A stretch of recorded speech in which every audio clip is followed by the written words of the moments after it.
Hi there, you guys, and welcome back to SA Social Media News, where we get to bring you the hottest, hip, and happening entertainment news.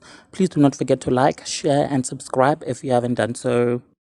People on social media are fuming over Friday's episode of The Real Housewives of Durban, particularly on polygamist Musa Mseleku and his third wife, Makhumalo Mseleku, because people felt like they were trying to throw and convince other cast members into joining the polygamous lifestyle.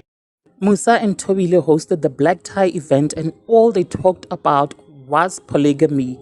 Tobile made a very cringe-worthy joke about not seeing other men on the tables with their second or third wives. Tobile told Annie to expect a second wife since she's married to a black Zulu man, and that didn't sit well with Annie. And Annie responded by saying she does not expect anything at all. Makhumalo went as far as to say to Annie, "Never say never," and Annie responded by saying, "I confidently say so."